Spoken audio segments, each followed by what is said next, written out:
de diabetes y sobre obesidad, ¿no? Ambos que están correlacionados íntimamente. Eh,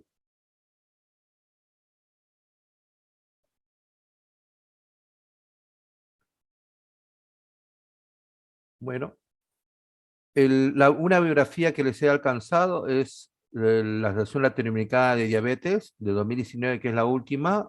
Ahí está todo de manera clara y en castellano, no hay, que puedan revisar. Está muy claro lo del manejo no farmacológico y farmacológico. Yo les recomendaría el no farmacológico, lo pueden revisar muy bien en el ALAT, pero el tratamiento farmacológico, sí, por favor, del artículo que les he mandado, que es del Diabetes Care 2019, que dice tratamiento farmacológico. En ese artículo, no muy extenso, hay un cuadro, 2 hojas, hay un cuadro en 2 hojas, el cual es didáctico. Ese cuadro, por favor, sí se lo tienen que aprender. ¿Ya? Empecemos. Entonces, mm, bueno, están entrando todavía. Pero de todas maneras vamos a empezar de una vez. ¿Ya? Entonces, en general, cuando se habla de dieta, generalmente vas a escuchar el término de macronutrientes y micronutrientes, ¿no? Macronutrientes se refieren a los carbohidratos, grasas y proteínas. Los micronutrientes son las sustancias que se necesita en mínimas cantidades, pero son imprescindibles para el funcionamiento adecuado del cuerpo. Pueden ser los minerales, electrolitos, etcétera, vitaminas. Entonces, hablando de los macronutrientes en la diabetes mellitus, algo que sí, un concepto bien claro que deben tener es la distribución de los macronutrientes, ¿no? Entonces, y como sabemos, todo nutriente tiene su cantidad de calorías determinada, ¿no? Entonces, ¿cómo es la distribución de las calorías en un paciente con diabetes mellitus 2 y sin nefropatía diabética manifiesta? ¿Por qué siempre haciendo acotación de nefropatía diabética? Porque sabemos cuando hay una nefropatía diabética y el riñón no funciona adecuadamente, especialmente de grado 3 para arriba, hay que regular la ingesta, hay que regular por la proporción y la calidad sobre todo la calidad de los nutrientes, de los macronutrientes.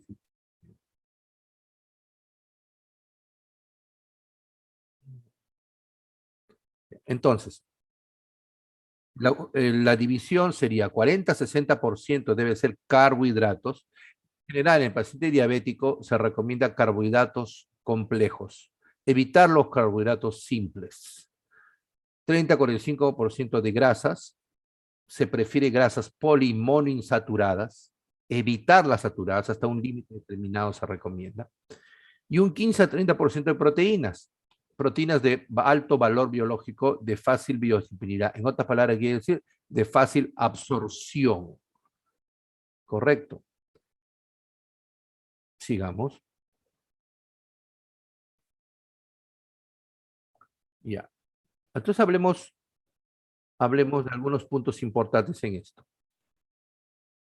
Los de las grasas. Los ácidos grasos monoinsaturados deben representar más o menos el 2-20% del total de las calorías diarias. No. Los ácidos grasos saturados deben representar menos del 7% de calorías diarias. Esto sí es un consenso a nivel internacional, o sea, menos del 7% de grasas saturadas. ¿Qué son las grasas saturadas? Aquellos ácidos saturados que son cadenas largas, de las cuales no tienen enlaces libres, por eso se le llama saturados. Los monoinsaturados tienen un enlace libre y los poliinsaturados tienen más de un enlace libre. Los ácidos grasos trans deben representar menos del 1% de las calorías diarias. Es también importante. O sea, los trans son dañinos para la salud.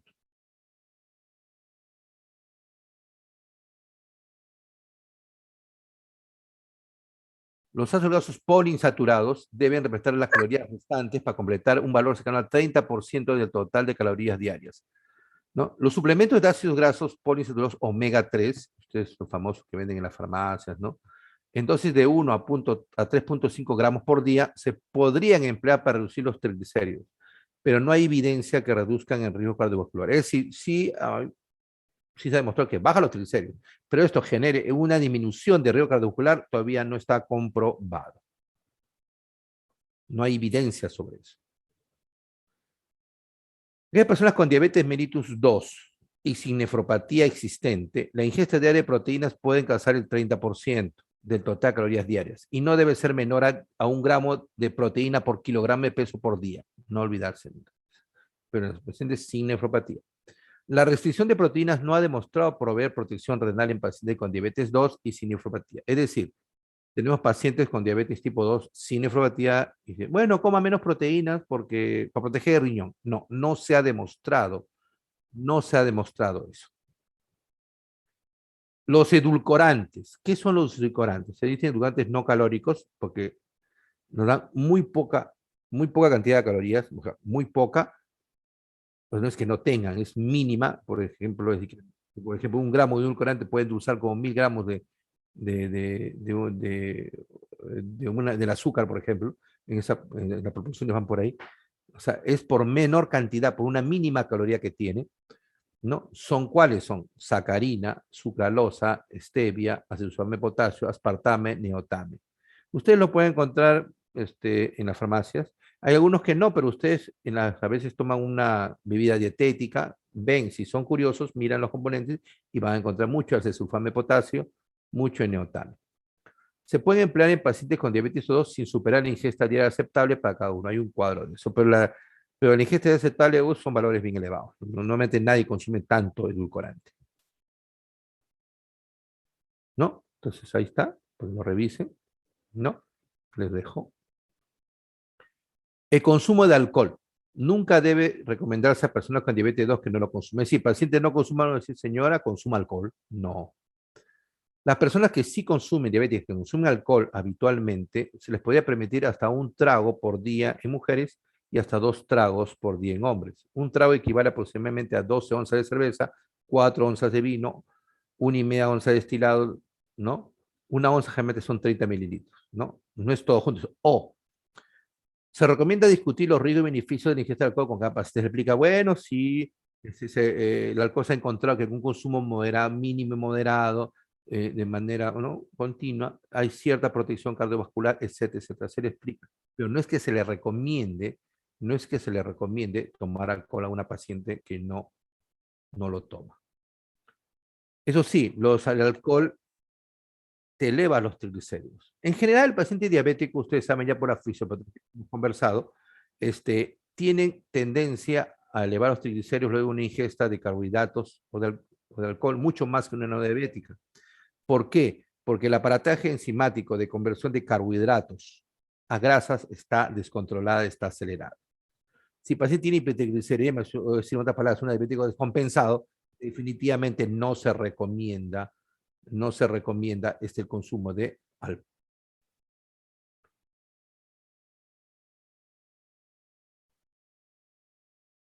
Se debe evitar el consumo de sal a menos de 4 gramos al día en personas con diabetes 2. En estos casos deben tener mucha acotación en dónde viene. Por ejemplo, en general los pacientes de la sierra consumen mucho más sal que los de la costa, o dependiendo de algunos tipos de dietas, ¿no? En todo caso, se recomienda no más de 4 gramos. La llamada dieta mediterránea y la dieta DASH, la cual entre comillas se usa para controlar la hipertensión arterial, cuenta con evidencia que usted se emplea en pacientes con diabetes. Su consumo se asocia a menor incidencia de diabetes, ¿no? La dieta mediterránea, que es una dieta rica en ácidos grasos monoinsaturados, y la dieta DASH, que es bajo en sal. Ahora, todos los nutrientes tienen calorías, ¿no? Entonces, continuo calorífico por gramo. Por ejemplo, la grasa, sabemos, tiene más o menos 9 kilocalorías por gramo. O sea, 1 gramo de grasa me proporciona 9 kilocalorías, ¿no? 1 gramo de alcohol, o el equivalente, ¿no? 1 gramo de alcohol me da 7 kilocalorías, ¿no? 1 gramo de proteína, 4, igual que un carbohidrato. Y la fibra es la que da menos 2, realmente 2 kilocalorías por gramo. Si ustedes observan, el alcohol tiene una gran cantidad de calorías, no tanto como la grasa, pero mucho mayor que las proteínas y carbohidratos. O sea, cuando ustedes escuchan que la grasa hace subir de peso, bueno, es cierto, da gran cantidad de calorías. Hay un término muy especial Todo lo que se ha hablado hasta ahorita está en el ALAT. Revisan el capítulo que no es extenso, el ALAT sobre la dieta, respecto al tratamiento no farmacológico del ALAT. Le recomiendo leer. Ya está bien claro esto que hemos sacado. Pero hay un término que no deben olvidar, que eso está aparte, que es los ácidos grasos esenciales. ¿Qué son los ácidos grasos esenciales? Es muy importante que lo sepan. ¿Y por qué se llaman así? Entonces, lo siguiente, los mamíferos, o sea, nosotros, solo pueden formar dobles enlaces en las posiciones delta 4, delta 5, delta 6, delta 9. Es la nomenclatura de los, ¿no? de las cadenas de ácidos grasos, cómo documentarlo. Eso lo pueden ver en libros de bioquímica. Carecen de las enzimas necesarias para crear dobles enlaces más allá del noveno átomo del carbono. O sea, el ser humano, mamífero, puede formar dobles enlaces hasta delta 9. Más de ahí, si es más largo la cadena, no puede.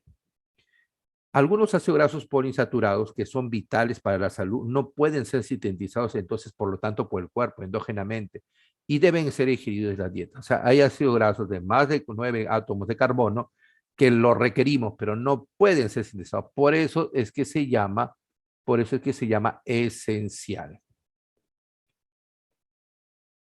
Los cuales son, y van a hacer cuenta porque es importante, los principales ácidos grasos esenciales son el linoleico, que tiene 18 carbonos de carbono con un enlace doble en el carbono número 2. Son los famosos omega 6. Omega 6. Entonces, el ácido graso linoleico, 18 carbones, doble enlace en el carbono número 2, son los omega 6. Y el alfa linolénico, que tiene 18 átomos de carbono y doble enlace en el tercer carbono, son los omega 3. Entonces, los omega 3 son los ácidos grasos alfa linolénico. Alfa linolénico. Y el omega 6 es el linoleico. Linoleico. ¿Ya? No olvidarse. ¿Por qué son importantes? Porque a partir de estos se sintetizan otros ácidos grasos esenciales, como el ácido araquidónico, que son de 20 átomos de carbono, ¿no? Con enlace doble en el 4, que se sintetiza a partir del ácido linolénico, precursora para las prostaglandinas, leucotrieno y tromboxano. Ya se dieron cuenta por qué es tan importante, es tan importante.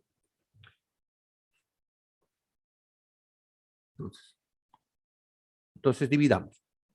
Los ácidos grasos de importancia médica podemos dividir en saturados e insaturados. Los saturados se puede dividir en hipercolesterolemiantes y neutros. Hipercolesterolemiantes que me elevan fuertemente el colesterol y los neutros que no tienen efecto sobre el colesterol. Los hipercolesterolemiantes, fácil aprenderlo, láurico, mirístico y palmítico. La MIPA, láurico, mirístico y palmítico. Y el neutro estárico. Y los insaturados, que son los que nosotros preferimos para nuestra salud, los monoinsaturados, que es el oleico. Y los poliinsaturados, que tenemos omega 6 y omega 3. Entonces, cuando yo diga el omega 3 es un ácido graso insaturado, monoinsaturado, ¿verdadero o falso? Falso. Porque los poliinsaturados se pueden ir en omega 6 y omega 3 como nomenclatura antigua.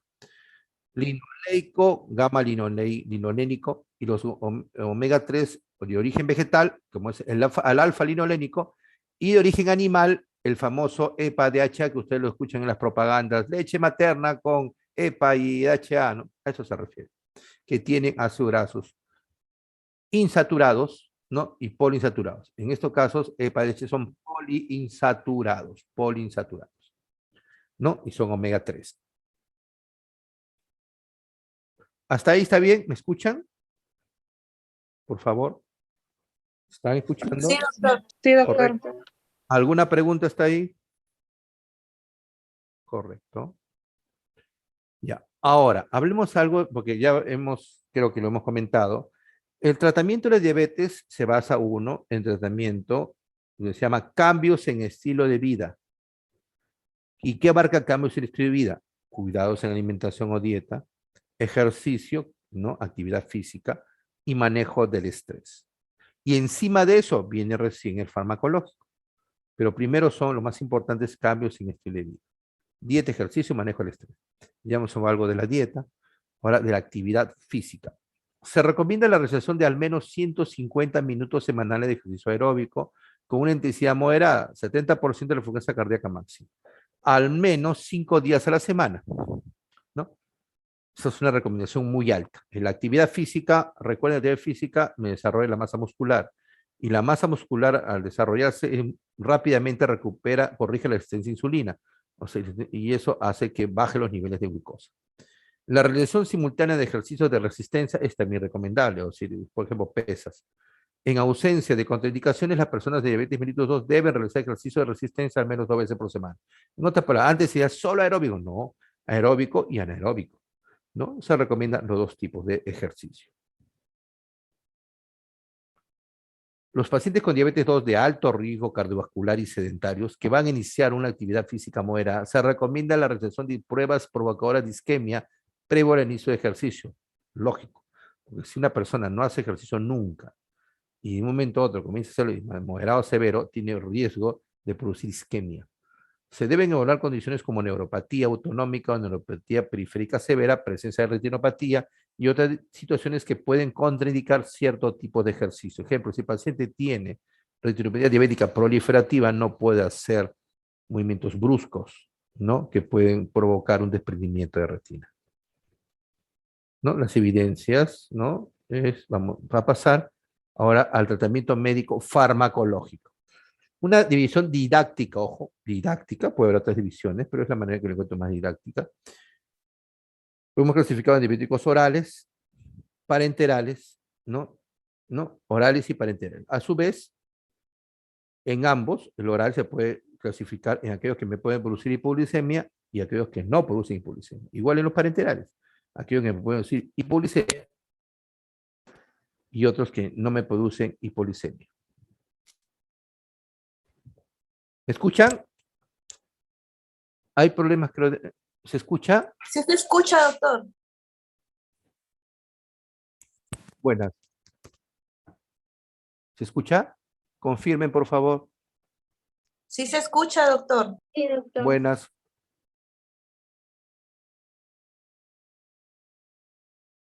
¿Me escuchan?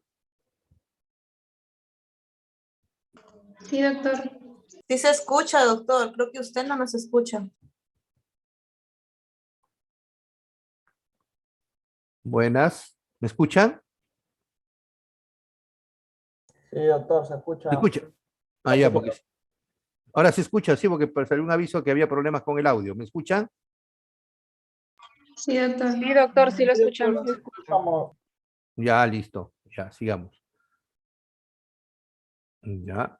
A veces uno, cuando uno desconoce, ven ustedes, uy, realmente es muy complicado. Bueno, por eso nuestra función de nosotros no es decir, oye, apréndense todos. No. La función del docente es guiarlos, darle esquemas o darle cuestiones prácticas en las cuales ustedes progresivamente van profundizando en los casos clínicos, ¿no? Pero tengan una idea global de la situación. Ya, entonces, en lo que se refiere a un concepto general, existen, como les decía, medicamentos que producen hipoglucemia y otros que no. Pero así también existen medicamentos generalmente que tienen una duración de largo plazo y otros que no. Es decir, en general, aquellos medicamentos que producen hipoglucemia realmente tienen un efecto, entre comillas, potente, pero que dura poco tiempo.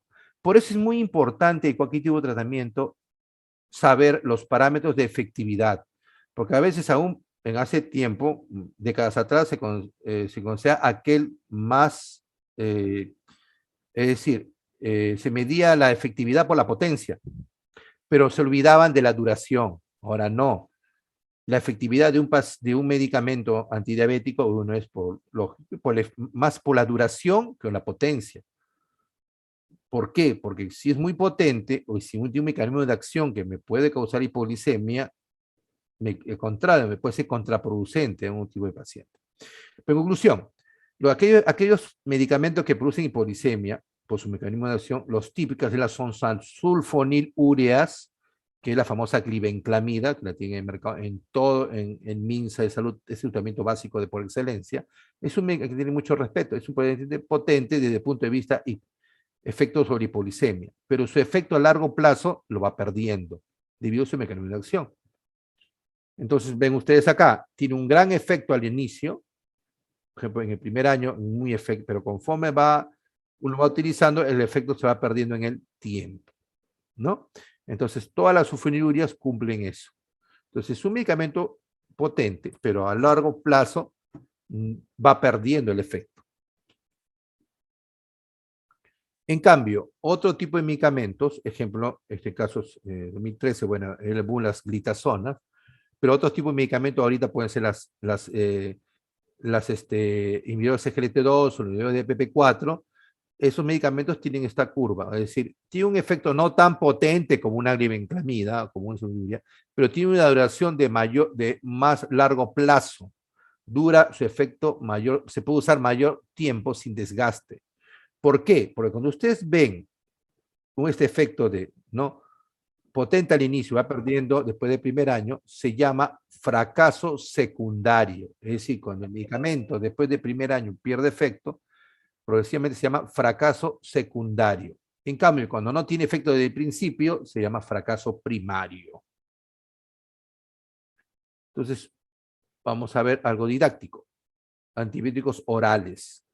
Como decía, las sulfonilureas. Tenemos la glibenclamida, glimepiride, glipizida, glicacida, carboplamida.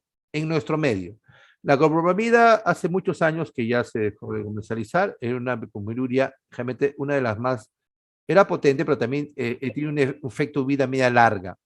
Por eso cuando se producía una hipoglicemia, realmente en adulto mayor, vimos una hipoglicemia en emergencia por tomar diabetes, el famoso diabetes con carboplamida, las hipoglicemias duraban días, días y días, ¿no? La glicacida, el famoso diamicrón, lo hemos tenido hasta hace unos años en nuestro medio. Es una sulfonilureas, entre comillas, seguras, junto a la glipicida, que lo tuvimos un tiempo, nomás en nuestro medio no tenemos. O sea, fatalmente no tenemos ni glicacida ni glipicida, que son medicamentos muy utilizados en Europa, en Estados Unidos.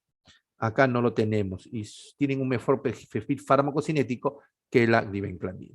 Los únicos sulfonilureas que tenemos en nuestro medio es la glibenclamida y la glimepiride o glimepirida. El original, el costado que pongo es el nombre de original. Ojo.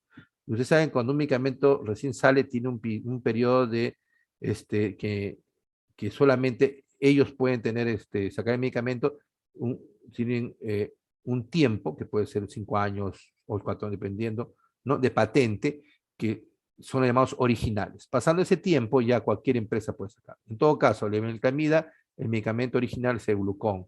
Glimepirida, Amaril, hay muchas otras marcas, pero el compuesto es glimepirida. Entonces, glibenclamida y glimepirida lo tenemos en nuestro medio.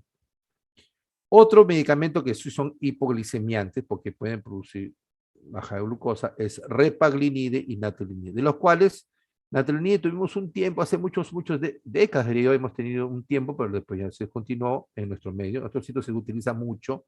Repaglinide tuvimos un tiempo, ¿no? Pero también se descontinuó, pero son muy, muy utilizados, porque en Estados Unidos se utiliza mucho la repaglinide, mucho. Son parecidos a las sulfonilureas, o sea, los organismos liberan insulina, pero tienen una duración más corta. Por lo tanto, su tasa de hipoglicemia es menor que las sulfonilureas clásicas. Los inhibidores de la alfa-glucosidasa no son hipoglicemiantes, ¿no? Solo disminuyen la glucosa, especialmente la glucosa postprandial. ¿Por qué? Vamos a ver después, ¿no? Pero básicamente su mecanismo de acción es inhibe a la enzima alfa-glucosidasa, que es la enzima a nivel de luz intestinal, ¿no? En las células intestinales, que me convierte carbohidratos complejos a simples para que puedan ser absorbidos. Entonces, al bloquear esa enzima, sobrecargamos el lumen intestinal con gran cantidad, carga osmótica de carbohidratos y por tanto su efecto adverso principal sería una diarrea osmótica, ¿no? Puede producir diarrea. Entonces, los la alfa-glucosidasa, muy utilizados en adultos mayores en otros medios, en nuestro medio estuvo un tiempo y después ya no. Es decir, no tenemos fatalmente la carbosa. Cuando viene nuestro medio, el original era el glucobay. Biguanidas, esta sí, es el medicamento Vedet en diabetes mellitus 2. Con medicamento que sale del mercado se compara con la metformina primeramente y segundo, se combina con todos los medicamentos que conocemos de diabetes, se pueden combinar con la metformina. El original, el glucofage o glucofage, metformina. Hay la simple y la liberación prolongada. ¿Ya? Inhibidores de la DPP4. Eso vamos a ver, eso sí vamos a poner énfasis en mecanismo de acción. No producen hipolisemia, ojo. Tenemos a la sitagliptina, lo tenemos en nuestro medio, Januvia, vildagliptina, galbus, linagliptina, trayenta, saxagliptina, unglisa. Pero ojo, lo tenemos con minocomeformina, Januvia, minocomeformina, Janumet, vildagliptina, galgumet. El trayenta con metformina, trayenta duo. Y saxagliptina, sigduo con metformina. Y tenemos glitazonas. El primero fue la troglitazona, que desapareció en el mercado del 2001 porque se relacionó a falla hepática fulminante. Uno o dos casos se retiró del mercado. Y la que tiene mejor perfil, acá ha quedado en nuestro medio, es la famosa piolitazona. Incluso algunas instituciones seguro lo tienen en su petitorio para utilización del paciente diabético. Piolitazona, el medicamento también que no produce hipolisemia. Conclusión, los que producen hipolisemia orales son las sulfonilurias y los secretadores de la insulina no sulfonilúricos, no sulfonilúricos. Los demás, la glucosidasa, biguanida, inhibidores de PP4, glitazones, no producen hipolisemia. Pero ojo, aclarando, cuando digo no produce hipolisemia, quiere decir, lo correcto sería decir, tiene una tasa de hipolisemia mínima, porque en verdad nada de medicina es absoluto. Entonces, lo correcto sería que no se relaciona a una tasa significativa de hipolisemia. Eso sería lo correcto.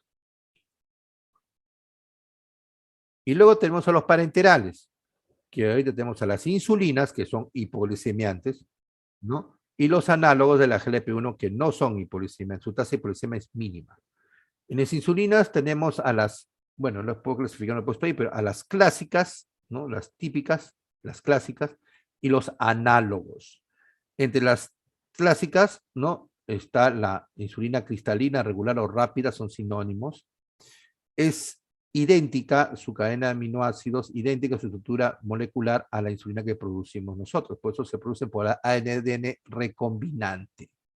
Hacen trabajar a bacterias o a levaduras para producir insulina rápida, regular o cristalina. En castellano son sinónimos. Una insulina no es análogo, sino es modificada, o sea, no modificada tampoco ese término. O sea, la insulina que le agregan una proteína, que es la protamina, NPH, por eso se llama NPH, que es neutra protamina Hagerdon. Es la misma insulina cristalina que le agregan una proteína que sirve como ancla, que su solución se retarde y funciona como intermedia. Porque ustedes recuerdan, en la liberación de insulina en un paciente común y corriente, tiene una liberación que es compleja, ¿no? Pero resumiendo académicamente, básicamente tiene una liberación basal. Basal quiere decir que libera durante todo el día una producción constante, así comas o no comas, ¿recuerda? A una tasa de 0,25 a 0,75 unidades por hora. Y sobre eso se agregan picos que pueden ser muy elevados, poco elevados, dependiendo de la cantidad de carbohidratos que consumas con las comidas. Los análogos que son aquellas es la insulina por recombinante, que le hacen cambio, una secuencia de aminoácidos, o le agregan unos aminoácidos por ahí, o una molécula grande a la cadena de aminoácidos, ¿no? O sea, ya alteran la estructura molecular. En NPH no se alteró la estructura íntima de la insulina, se le agregó una molécula dentro de un grupo de insulinas, un hexámero, que son 6 insulinas. En cambio, los análogos sí cambian la estructura, el cambio estructural de la molécula de insulina, para variar su farmacocinética. Crearon las basales para poder hacer una curva plana. Generalmente todos, puede tener un poquito ahí pequeño, pero generalmente se consideran planas para mimetizar lo que sucede en el cuerpo, una versión plana. Tenemos a la primera que eso fue la glargina, Lantus, que hay otras marcas, ya perdió la patente. De Temir, que es la Levemir, es la única que hay. De Gludec, Tresiva. Otra es una modificación de la Lantus, que es glargina 300, U300, que es más concentrada. Y tenemos a los ultra rápidos, que es la Lispro, que son aquellos que tienen rápidamente, vamos a ver después dibujitos, una liberación rápida, ¿no? Es decir, se aplica con mucho menor tiempo. Ultra rápidas, Lispro, Kelumalog, Aspar Novorapid y Gluricina, que es la piedra. Ojo, acá hay una acotación. Cuando usted lee inglés en inglés, a la insulina cristalina regular o rápida le dicen short, S-H-O-R-T. En cambio, cuando hablan de los análogos ultrarrápidos, en castellano se dice ultrarrápido, o análogo insulina rápida, pero en inglés le dicen rapid, no se confunda. En inglés, rapid no es la insulina cristalina regular, es el ultrarrápido.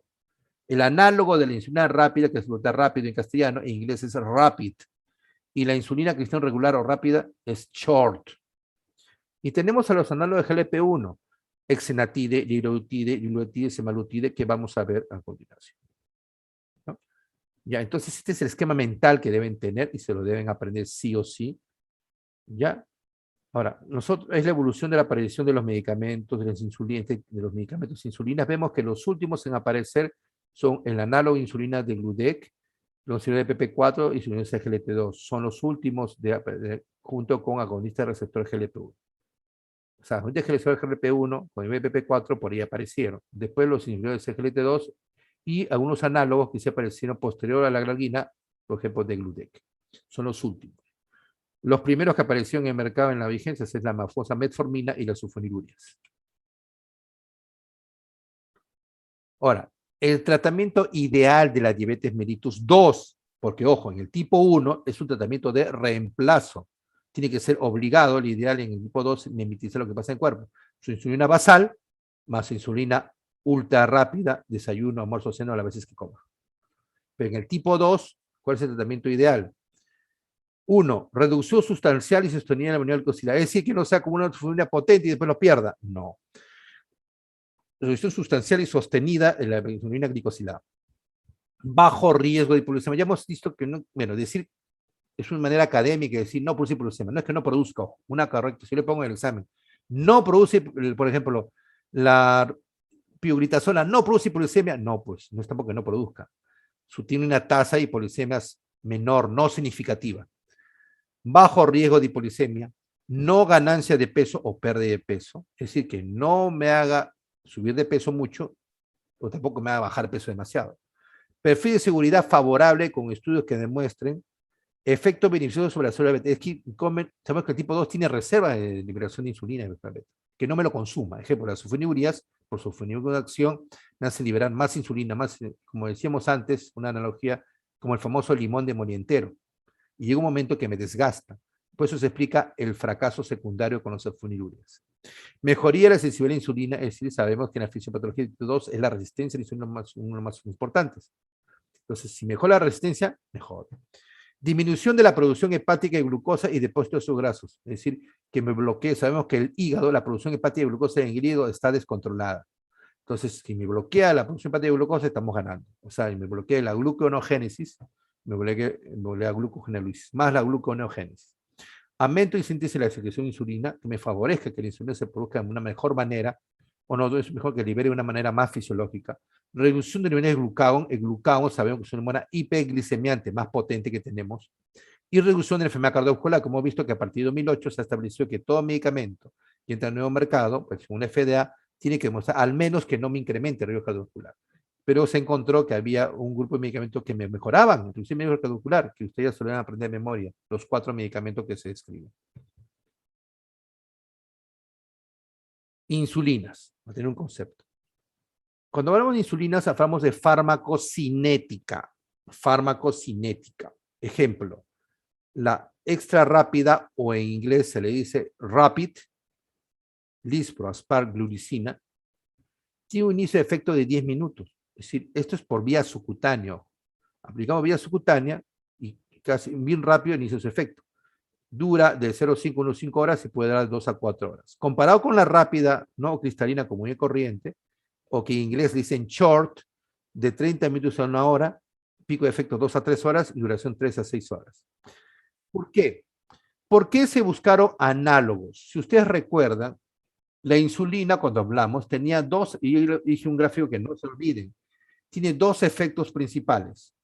Llega a su receptor a la célula, activa y tiene una vía metabólica que tiene un efecto hipoglicemiante, pero tiene un efecto de promotor de crecimiento celular, que es lipogénesis, forma tejido graso, y cuando hay resistencia a insulina que hablamos, que la resistencia era por el efecto metabólico, pero igual pasaba la estimulación al efecto promotor de crecimiento, tanto que decíamos que en la resistencia a insulina existe una sobreestimulación de la vía de promotor de crecimiento.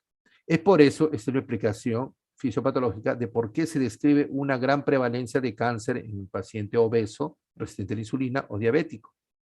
Recuerda.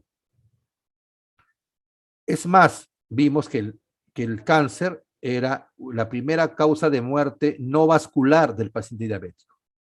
¿Recuerdan o no recuerdan? Su silencio me dice que sí. Yo le dije que era muy importante. Entonces, cuando comenzaron a citar los análogos de insulina, ¿por qué?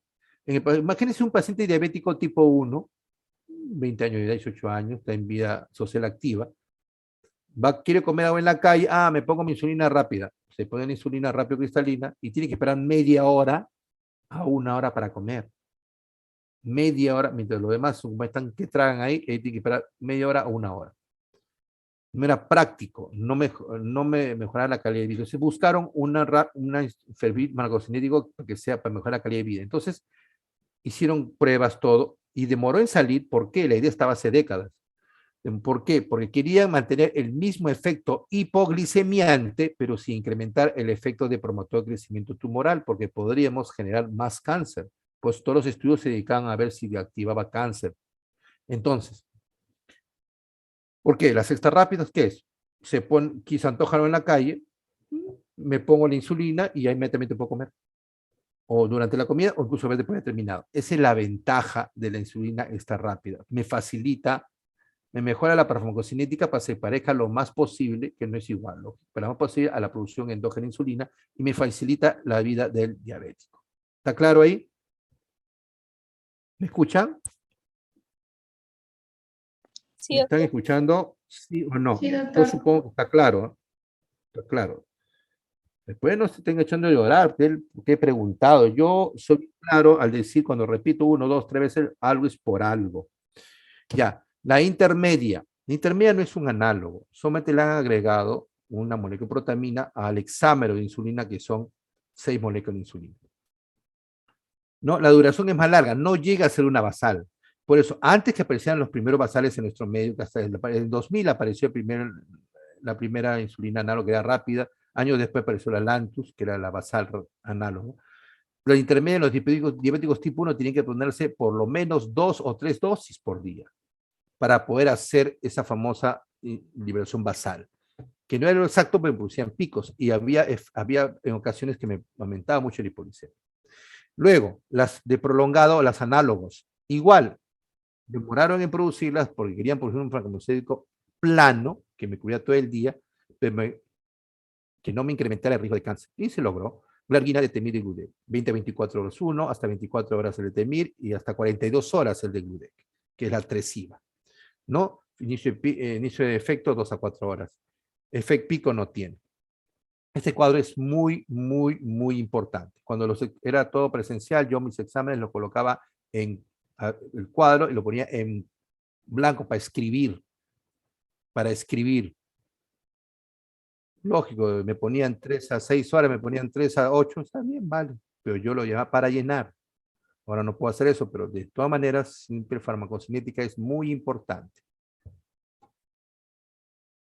Ahora, por ejemplo, cuando uno aplica la insulina, por ejemplo, en el caso regular o cristalina, la que es podaña recombinante, cuando uno, la insulina, cuando está en el frasco, los frascos de insulina, en general por consenso, son frascos, vienen en frascos y en cartuchos. Los frascos vienen en un volumen de 10 mililitros y los cartuchos vienen de 3 mililitros. Antes habían lapiceros, ustedes han visto los lapiceros de insulina, uno tenía para sacar el cartucho y cambiarlo. Ahora prácticamente todos son descartables, pero generalmente la mayoría, salvo excepciones, trae un volumen de 3 centímetros cúbicos. Salvo excepciones a una concentración de 100 unidades por mililitro.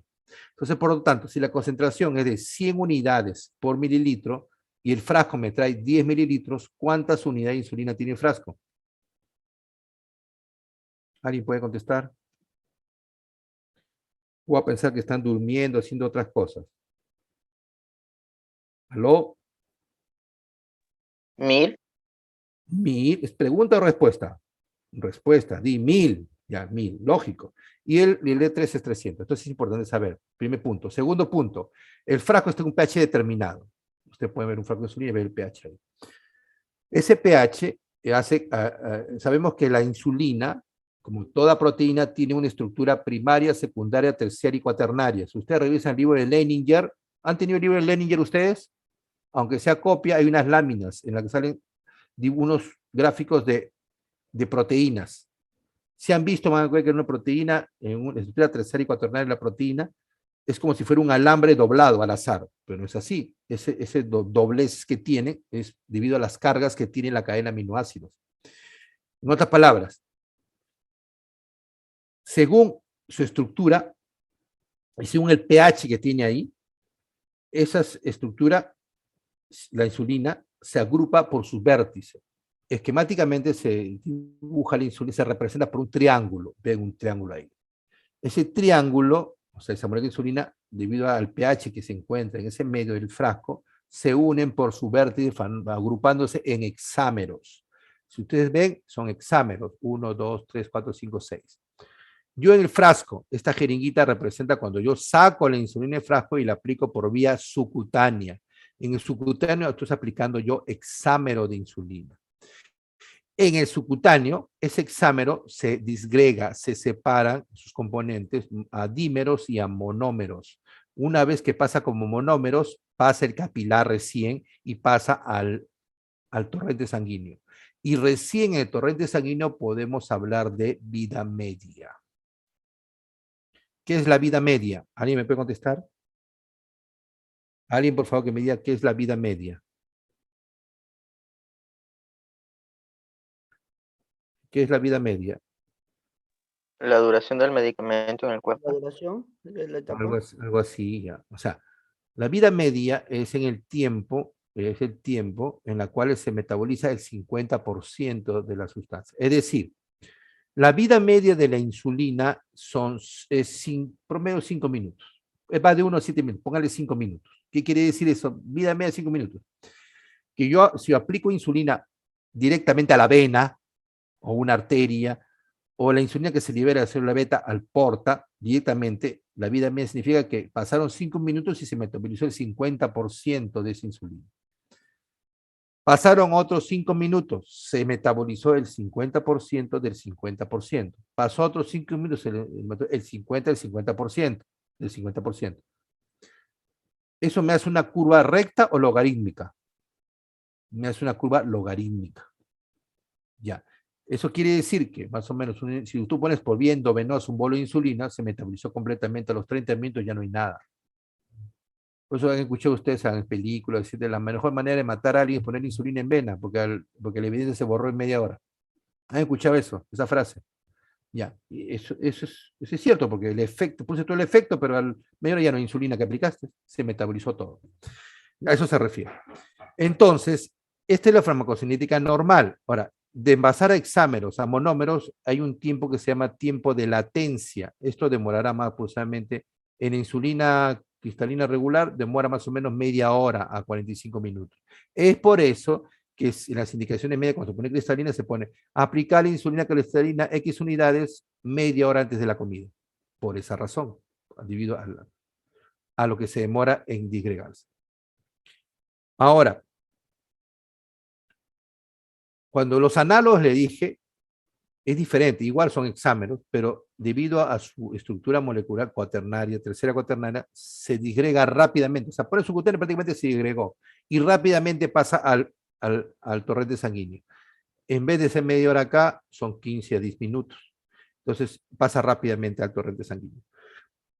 Actúa más rápido, por eso les dije que la insulina los análogos se puede poner con el primer bocado. Incluso haber terminado de comer se pone. ¿Correcto? Ya, esa es la explicación de los análogos. Ya, entonces se pone la vía subcutánea, vemos que pasa de hexámeros a monómeros. Ya, ahora, al aplicar la insulina por vía subcutánea, hay varios factores que me pueden alterar la farmacocinética. Hay varios factores hay varias cuestiones que me pueden alterar la farmacocinética. Uno es el lugar de la aplicación. No es lo mismo ponerse en el brazo, en el ombligo, en las piernas. Se lo pongo en la pierna, el paciente comienza a caminar más, se puede absorber más rápido. La vía de aplicación, a veces me pasa la mano, pongo en intramuscular, se absorbe muy rápidamente. ¿No? Presión arterial, porque la presión arterial tiene que ver con la presión capilar. Es decir, si yo tengo un paciente que está chocado y le pongo vía subcutánea, no voy a esperar que se absorba rápidamente, no se absorbe. Está chocado, lo hidrato, le repongo el fluido, ¡pum! Se puede absorber. La cantidad de insulina administrada. No es lo mismo poner pequeñas cantidades que altas cantidades. Se dice incluso que la insulina cristalina lo pongo más de 15 unidades, una sola puesta, y ya la farmacocinética se altera. Factores locales de la piel, temperatura, más frío, más caliente, más frío se sube más lento y más caliente más rápido. Grosor, no es lo mismo poner un panículo adiposo grueso que no tenga panículo adiposo. Y la insulinasa, que es la enzima que degrada la insulina, que es una insulina potente, que se cuenta en el plasma también, por eso es que la vida media es rápida. Hepática, a nivel hepático 50%, renal 35-45%, en el tejido periférico 5-15%. Ustedes ven que a nivel hepático es mayor, pero clínicamente, significativamente, el mayor importancia es la renal. Es por eso que los pacientes renales, grado estadio 3 para arriba, metabolizan más lento la insulina, hace que esté más tiempo, por eso tiene mayor tasa de hipoglicemia. Aquellos medicamentos que me hacen liberar más insulina, por lo tanto, me pueden causar hipoglicemias más extensas. ¿Por qué? Más duraderas. ¿Por qué? Simplemente porque se metaboliza más lento la insulina. Entonces pasamos. Casi le explican la farmacocinética, no es la molécula de insulina, y eso ya vamos a pasar. La NPH, la Lantus, vamos a pasar.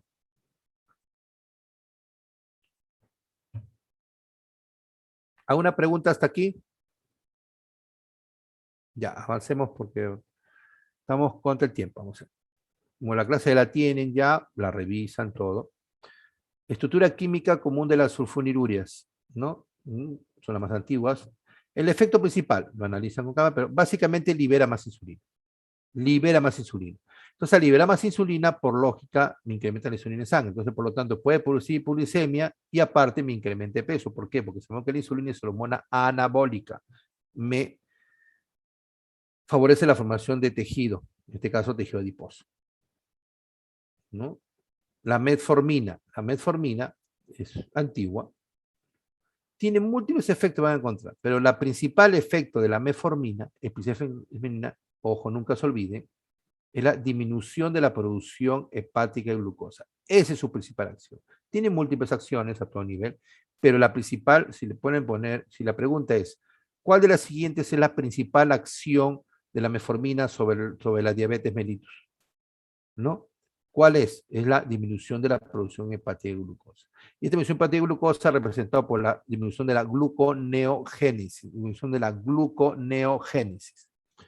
¿Ya?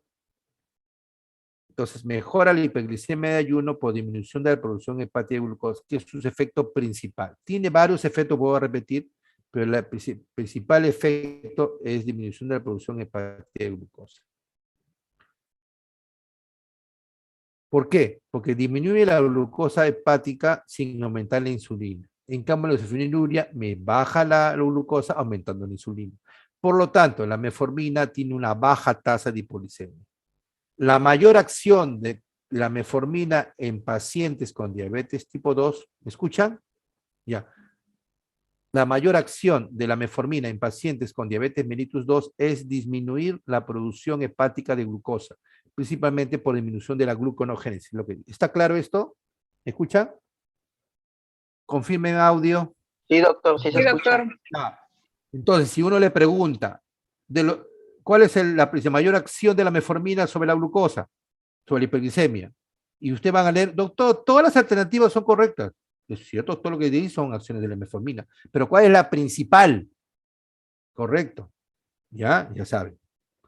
En cambio, si les pregunto, ¿cuál es el medicamento que tiene los siguientes a continuación, que es el más potente, inhibidor de la producción de la hepática de glucosa? ¿Cuál es? ¿Cuál inhibe más profundamente la producción hepática de glucosa? ¿La metformina o la insulina?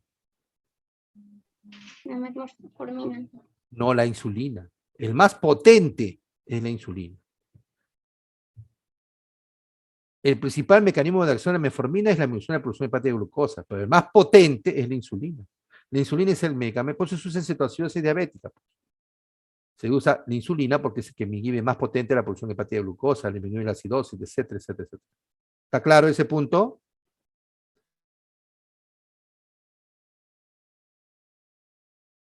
El principal efecto de la metformina es la disminución de la producción hepática de glucosa. ¿Está claro? ¿Ya se despertaron o todavía? ¿Está bien? ¿Está claro? No escucho.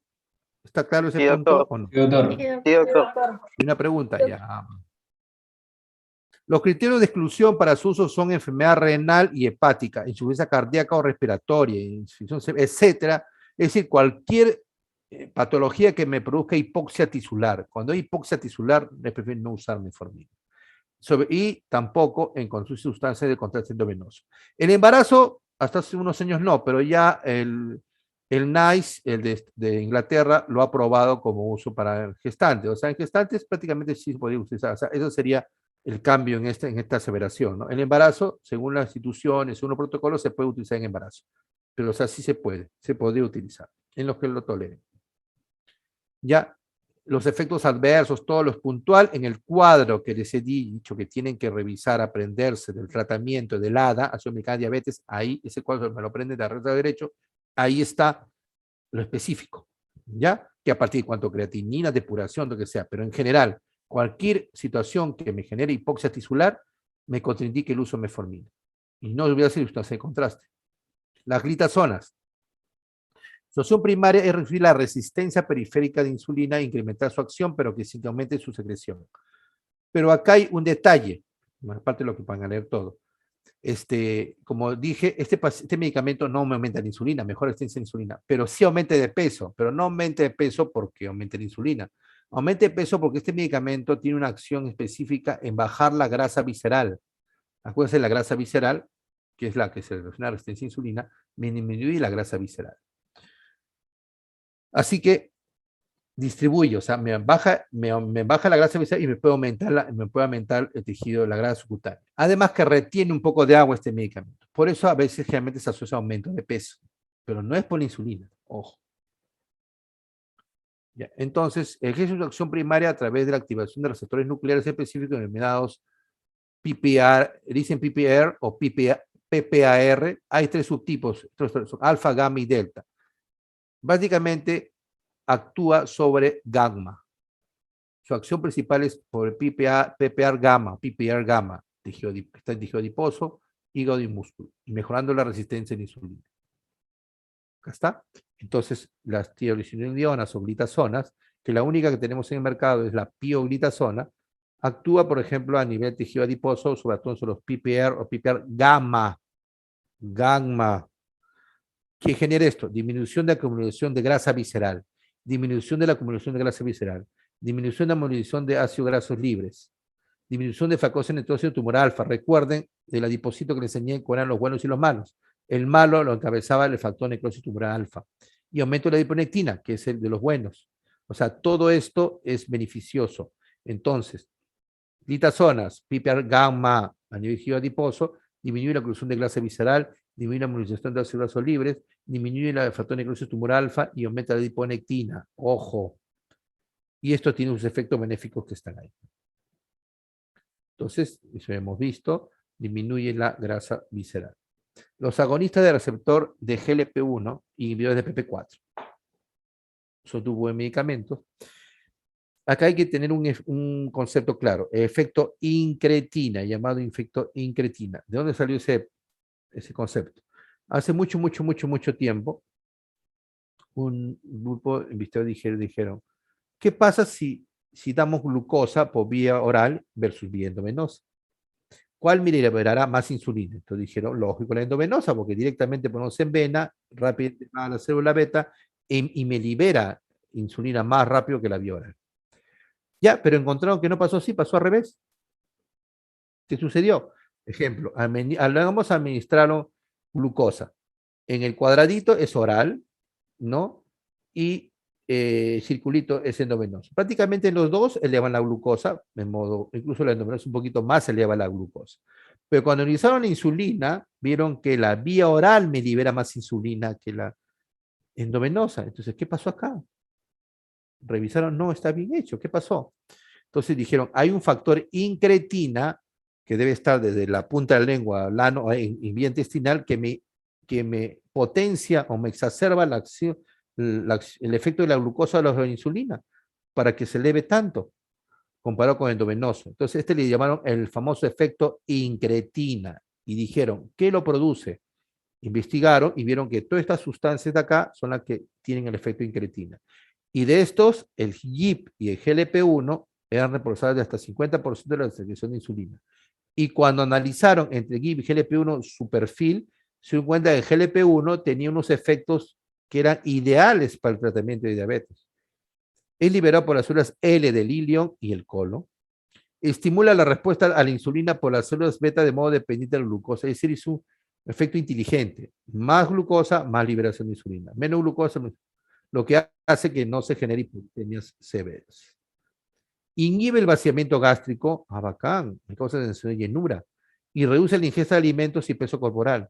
Es decir, es un medicamento que te controla la glucosa de manera inteligente, no me causa hipoglucemia, y encima me causa saciedad, sensación de saciedad, y me baja de peso. Entonces, era el medicamento ideal. Hasta ahí. Entonces, ¿qué dijeron? Ya, este efecto yo lo quiero. Entonces, hay la manera de ver, de convertirlo en un fármaco. ¿Está bien hasta ahí? ¿Me escuchan? ¿No? Está claro, ¿no? Sí, Sí, doctor. Ya. Entonces, vieron que tenía efectos beneficiosos. Eso es lo principal que les pongo acá, pero tenía todos estos efectos que ustedes pueden divertirse revisando ahí después. Ya. Pues, ¿qué pasaba? El primer escollo.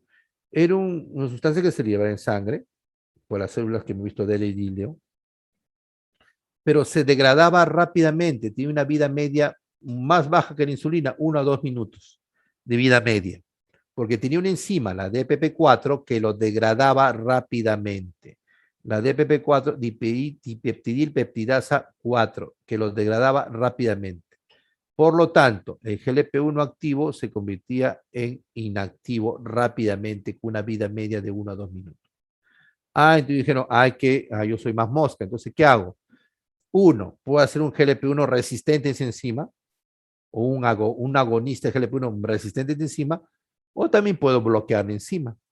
Lo que yo quiero es el efecto, porque el efecto es beneficioso para mi paciente diabético, porque me controla la glucosa sin producir policemia y me baja de peso. ¿Ya? Entonces, dijeron, entonces inhibimos a los APP4. Entonces crearon a los inhibidores de APP4. Por eso se llama así, inhibidores de APP4. Y generaron un GLP-1 resistente o un análogo de la GLP-1 que no me sea degradado por la enzima. Excelente. Entonces crearon ese tipo de medicamentos. Entonces, terapias basadas en el efecto incretina que hemos dicho, y BPP4, que inhibe la enzima, y agonistas receptores GLP-1, que son resistentes a la insulina. ¿No? Ahora, los agonistas del receptor GLP-1, ¿no? Eso vemos, pero vamos a ver acá un cuadro comparativo. Pero, ¿qué pasó ahí? ¿Qué diferencias? Los BPP4, la ventaja que era vía oral, a diferencia de los agonistas del receptor GLP-1, que es subcutáneo. Hay que se ponen diario, hay que se ponen semanal, etcétera, ¿no? Esa es la primera desventaja, porque uno prefiere tomar un medicamento oral que ponerse una inyección subcutánea, tipo insulina. La diferencia es que los niveles farmacológicos que se ponen en sangre, cuando es tipo oral, es bajo, 2 a 3 veces lo fisiológico. En cambio, cuando se pone por vía subcutánea, los GLP-1, su efecto es más de 5 veces, es un efecto ya farmacológico. Por eso es que los efectos que describí benéficos de la GLP-1 se dan con el agonista receptor GLP-1, o sea, con el inyectable. Los de PP4 no tienen todos esos efectos. Una diferencia es el peso. Con los agonistas GLP-1 hay baja de peso, porque se produce el efecto de saciedad, se produce los efectos del inhibe el vaciamiento gástrico, etcétera, etcétera. En cambio, con el oral no. Y su efecto de la glucosa es más potente con los agonistas que con el bioral. Entonces ahí ven las ventajas y desventajas, lo pueden revisar con calma. Los efectos adversos, la náusea, sensación de llenura, ojo con el GLP-1, lo que no se ve con el PP4.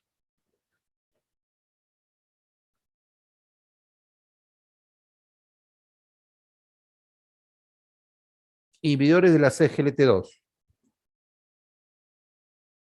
Ahora, nosotros sabemos que el riñón depura depura la glucosa. Entonces la glucosa es reabsorbida, el 90% de lo cual se produce en el túbulo proximal debido a la CGLT2 y el 10% por CGLT1. Es decir, el principal proteína que favorece la reabsorción de glucosa a nivel del riñón es la CGLT2.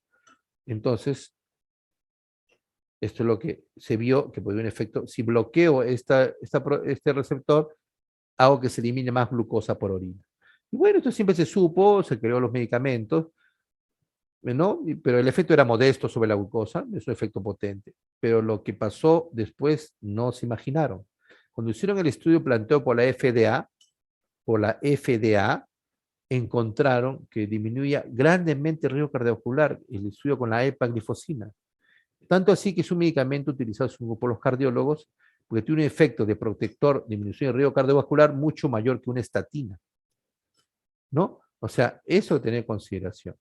O sea, el efecto a veces que se esperaba, se buscaba un efecto, ¿no? Que se encontró, pero se encontró otro efecto añadido que no era por el efecto hipolicemiante, o como dije al comienzo que hablamos sobre el riesgo cardiovascular, no es el efecto que por la glucosa, era un efecto per se por el mecanismo de acción que tiene. ¿No? Eso lo pueden revisar. ¿Ya? Entonces, después de haber visto esto, pueden regresar a la parte que hablamos de riesgo cardiovascular y van a entender por qué. ¿No? Acá está el sistema, el efecto de este medicamento. ¿No? Entonces, ¿por qué? Inhibición del CGLT2, excelente, eliminar glucosa por orina. Mecanismo, diuresis osmótica, porque hay una sobrecarga de glucosa a nivel urinario, deja el agua. Metabolismo, hay un efecto sobre el metabolismo y un efecto sobre el sodio. Entonces, ese mecanismo de acción, ¿no? Básicamente 3 puntos. Diuresis osmótica, metabolismo, sodio. Metabolismo sobre la glucosa.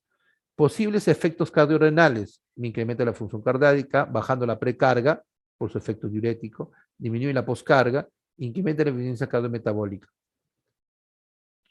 Porque se ha visto que también incrementan los cuerpos cetónicos a nivel de sangre, lo cual es un combustible en épocas de estrés por el corazón. Baja la prevalencia de arritmia, incrementa la relación estructura-función de la pared arterial, incrementa la función renal. Posibles efectos cardiorrenales.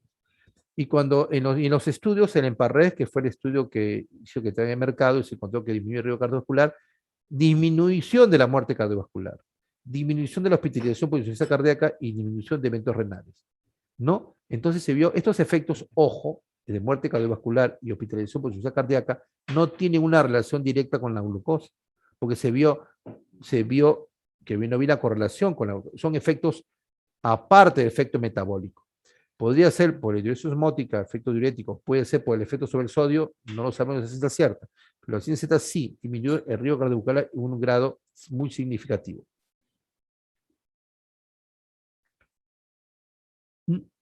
14% en disminuir el MACE. ¿Saben que el MACE es el efecto cardiovascular mayores? 38% disminuye muerte cardiovascular. Esto es lo que llamó mucho la atención. Disminuye la muerte cardiovascular mucho mayor que una estatina. Por lo tanto, es un medicamento excelente en pacientes de muy, muy alto riesgo cardiovascular.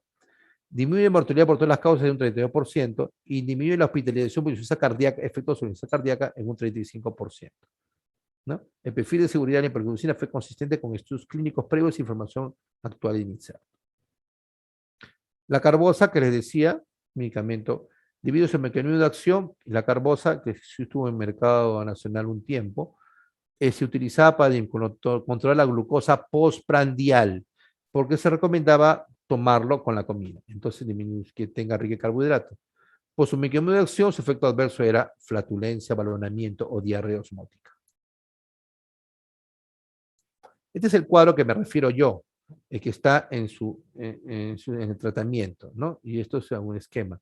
Este es el cuadro que ustedes tienen que revisarlo muy bien. Si ustedes analizan, ahí está, por ejemplo, metformina, eficacia alta, no produce hipoglucemia, no cambios de peso neutral, etc. Es bien específico. Contraindicaciones, contraindicado con una filtración glomerular menos de 30. Está clarísimo, acá no hay dudas, está clarísimo. Ya, esto recomiendo revisarlo. Ya, vamos a ver la hora. Ya. Vamos a pasar a la clase de obesidad. Pensaba hacer un break, pero mejor avanzamos para acabar antes de las 4. ¿Ya? Vamos a pasar a la otra clase. Compartir.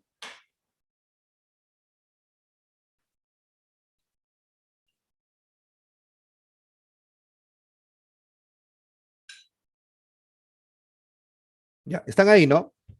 ¿Me escuchan? Sí, doctor. Sí, doctor. Sí, doctor. Ya.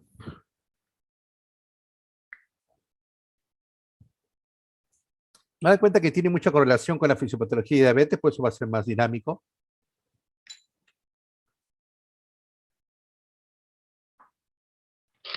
Entonces, empecemos. ¿Qué es el sobrepeso? ¿Qué es la obesidad? Cuando escuchen a la palabra sobrepeso, su nombre lo dice, es un exceso de peso para la talla. Si es de grasa, es obesidad. Si es por un tumor, es por el tumor. Si es por músculo, es un fisiculturista. O sea, sobrepeso. Sobre eso son datos fríos. En cambio, obesidad se refiere exclusivamente a la grasa. Por lo tanto, ¿qué es el sobrepeso? Es el exceso de peso para la talla, almacenamiento del exceso de calorías bajo la forma de grasa cuando es por grasa, por obesidad. En etapa avanzada se llama obesidad. Ahora, estrictamente hablando, es exceso de peso para la talla. Lo que pasa es que usted ve las clasificaciones de la OMS, etcétera, lo intercambia los términos. Te ponen como un grado sobrepeso y luego sigue a sobrepeso, el IMC corporal hasta 25, de 25 a 30, mayor de 30 obesidad. Pero estrictamente hablando, simplemente es exceso de peso para la talla. ¿Y qué es la obesidad? Incremento marcado de la cantidad de grasa corporal. Hay manera de sacarlo solo utilizando el IMC, edad y sexo. ¿No? El índice de masa corporal es un parámetro antropométrico. Hay varias formas de sacar un índice de masa corporal. Una de ellas es el peso sobre talla cuadrado o índice de Quetelet, mediante la fórmula de Bray. Es el nombre completo. Índice de Quetelet, mediante la fórmula de Bray, es una forma de sacar el mejor índice de masa corporal, el más utilizado. ¿No? Este es el OMS. Bajo peso menos de 18.5, normal 18.5, 24.99, sobrepeso mayor o igual de 25, exactamente hablando, decimos de 25 a 29.99 sobrepeso y obesidad a partir mayor o igual de 30. Tipo 1, 2 y 3. Y mayor de 40, 3 o también se dice mórbida. Los ciudadanos bariátricos, a los que tienen IMC más de 50, le dicen súper obeso. Ya. Entonces, componentes antropométricos en nuestra obesidad. La medición de la adiposidad en la práctica, ¿cómo medimos? No vamos a hacer tomografía a todo el mundo. Entonces, todos los adultos deben ser tamizados anualmente utilizando el IMC. La mayoría de poblaciones, el punto de corte recomendado es mayor o igual de 25 kilómetros metro cuadrado. O sea, no hay mucha diferencia, a diferencia del perímetro de la cintura, sobre las razas. Y el IMC 25 a 29.9, llamado sobrepeso. IMC mayor de 30, llamado obesidad. El concepto de belleza cambió durante el tiempo. En una estatuilla de 28.000 a 25.000 antes de Cristo encontramos a la Venus de Drucefort, en la cual se considera, entre comillas, la belleza en ese tiempo.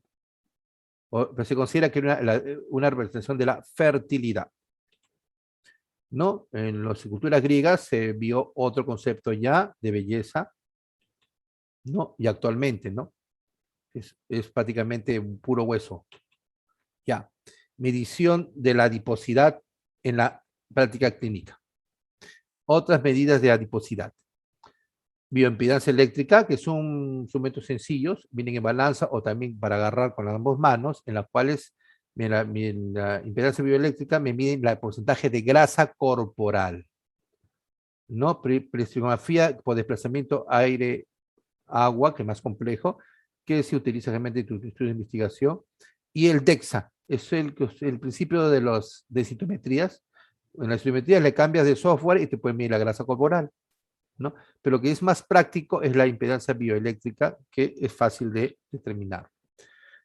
Estos mecanismos, no sé si lo han visto ustedes, lo venden en algunas farmacias, ¿no? Que uno pone acá sus manos agarraderas y se determina el porcentaje de grasa corporal, ¿no? Ahora, el DEXA, el que utiliza, por ejemplo, pasé sometida a OCE, como digo, se cambia el software y te puede medir el porcentaje de grasa corporal exactamente, ¿no? Dependiendo. ¿Ya? Entonces, en esta impedancia bioeléctrica, podemos también en balanza, en las cuales ustedes se suben a la balanza, ¿no? Igualito, estos como electrodos, estos como electrodos, están en la balanza también. A veces no es necesario tener la balanza de arriba, pero la electrodo de arriba, pero también te miden la grasa corporal, ¿no? Entonces, básicamente te diferencia grasa corporal del resto. Esta balanza no te detectan todo lo demás, ¿no? Solo te detecta el tejido adiposo y el resto. O sea, el porcentaje de tejido adiposo, en porcentaje. La pretijomasía por desplazamiento de aire-agua, y esto se hace ya en estudios de investigación generalmente, o casos muy particulares. Y el DEXA, que utilizamos generalmente, ustedes conocen por la medición de la osteoporosis, también se puede utilizar en medir la grasa corporal. La circunferencia de la cintura, medir para evaluar el riesgo de enfermedad relacionada con obesidad, grasa visceral, en pacientes con IMC menor de 35.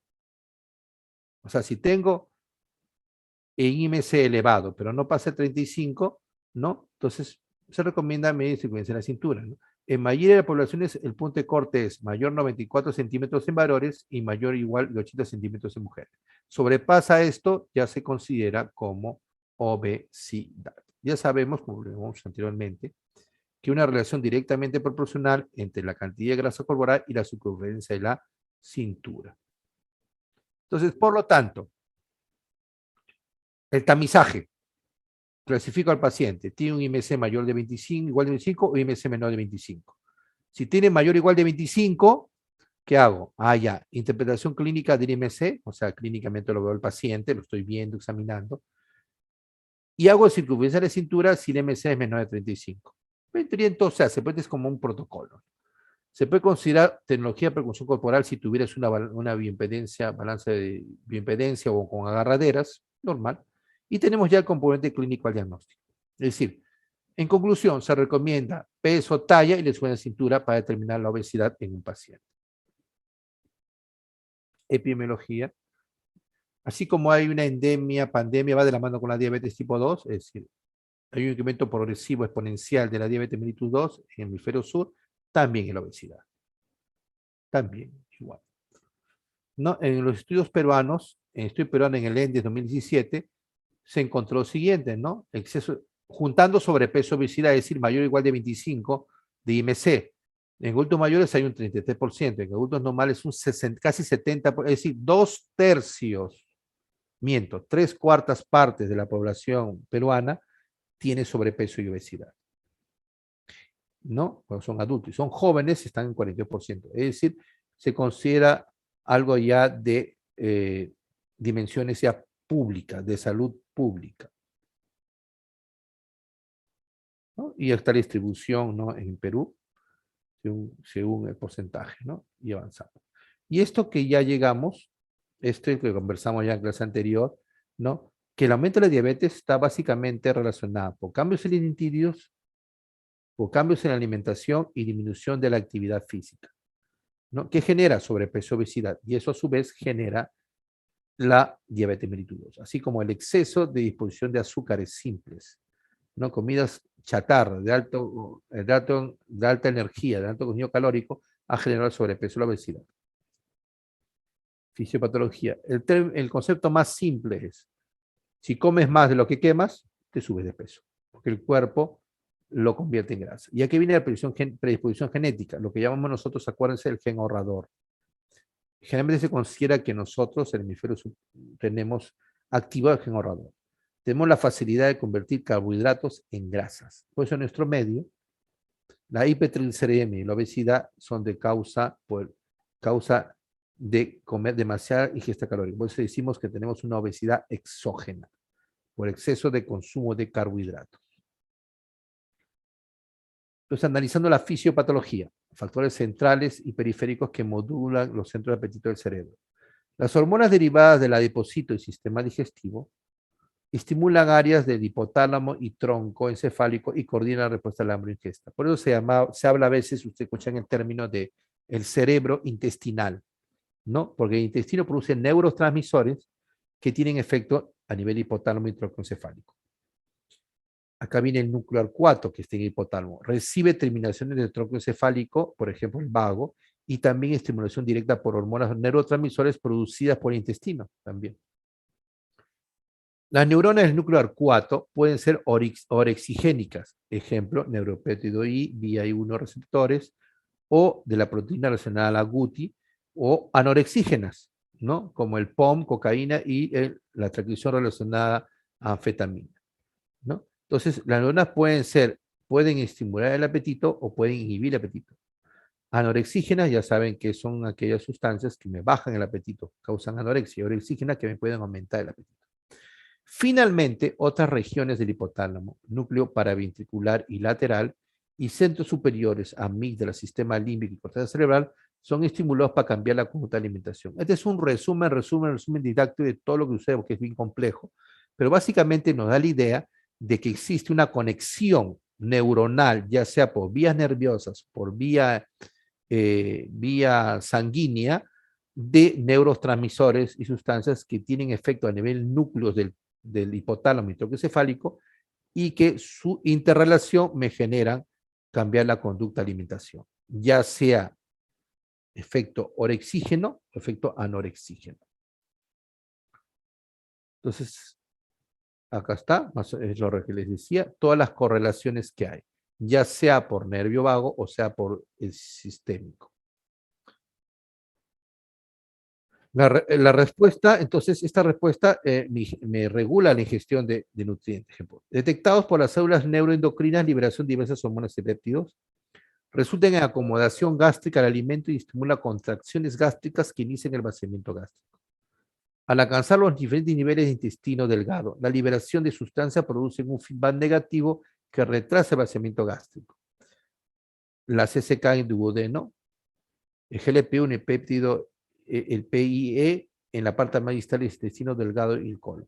Es por eso que nosotros, cuando comemos grasas, por ejemplo, grasas, estimula el CCK y esto me causa una sensación de llenura, porque me inhibe el vaciamiento gástrico, ¿no? Funciona así, como un feedback.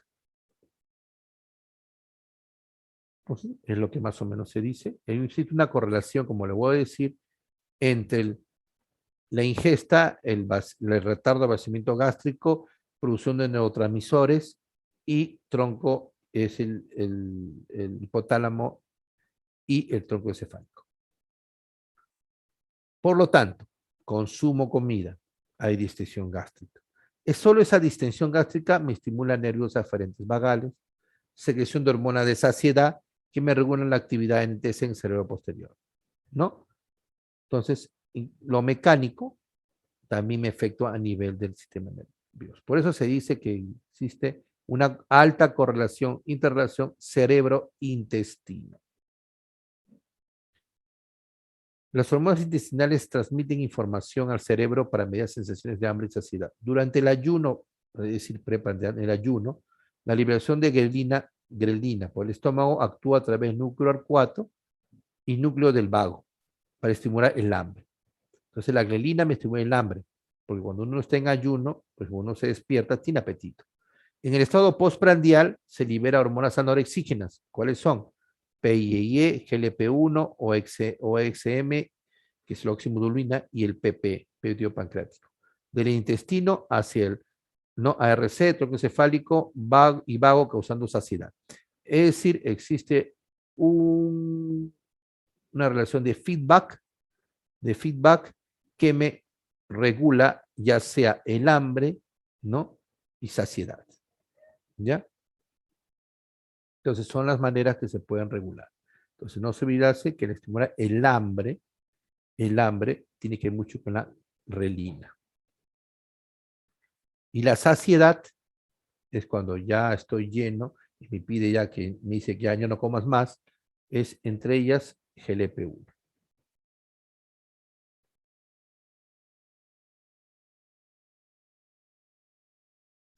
Entonces, por eso que se considera actualmente que el sobrepeso y obesidad como una enfermedad crónica, ¿no? Porque me dura toda la vida, o sea, puede haber un control, ¿no?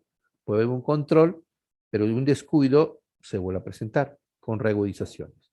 Entonces, considerando lo de la Asociación Americana de Médicos Endocrinólogos de 2016, que es uno de los últimos que ha salido de este tipo, vamos a basar lo siguiente, sobre el tratamiento sobre todo.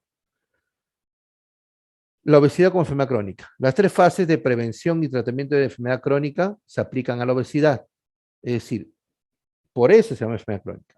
Se alinean con la patofisiología y la historia natural de la obesidad. Provee un manejo racional en cada fase de prevención. Por eso es una enfermedad crónica. El principal objetivo terapéutico en el manejo de la obesidad es 1, mejorar la salud del paciente al prevenir o tratar las complicaciones relacionadas al peso. No es la pérdida de peso precorporal PC. Es decir, mi objetivo es prevenir o tratar las complicaciones. Pero no es que solo vaya por baja de peso, ¿no? Ojo, inherentemente va a bajar de peso, pero lo principal es mejorar la salud. Fase de intervención.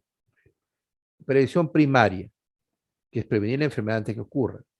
Para esto es eliminar los factores de riesgo, remover las causas e incrementar la resistencia a la enfermedad.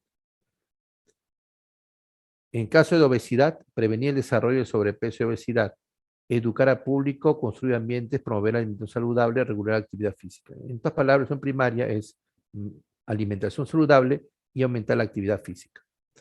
En la secundaria, prevenir la ganancia de peso y el desarrollo de las complicaciones relacionadas al peso en pacientes con sobrepeso y obesidad.